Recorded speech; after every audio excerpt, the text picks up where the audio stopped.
Còn nó 4 kg chứ con này.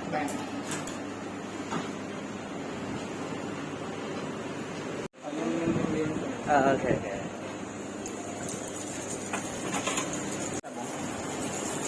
Ra càng được hoa máu tu kì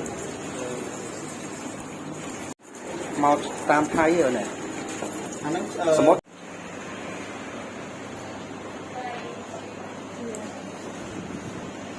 anh ấy hiện bên chân này nữa.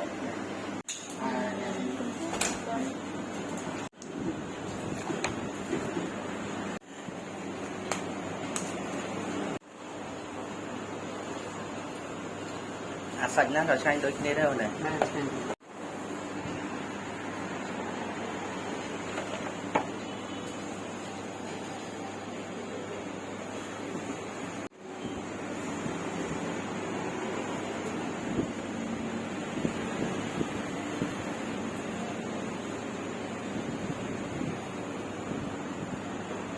Dân à, còn đi nhang 10 taxi qua cá đó nè.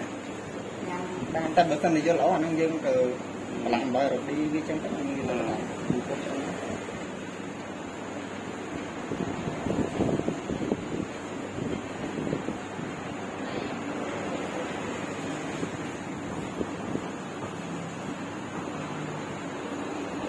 hai cái lông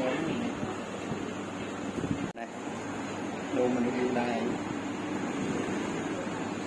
và đặt cái bông một tinh này.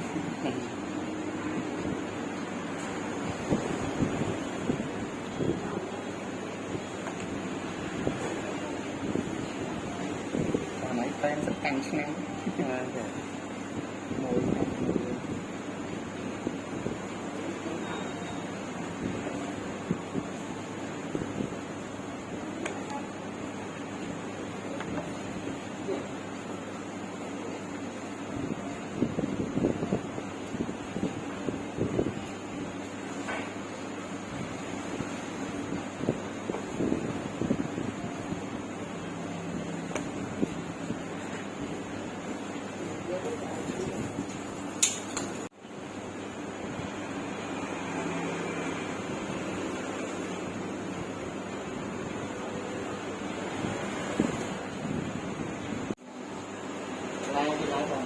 Lai à.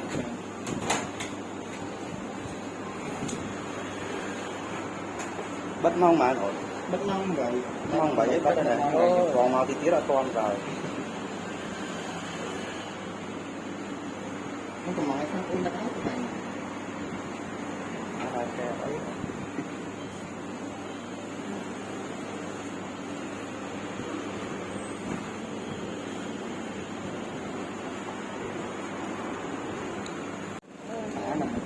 Okay.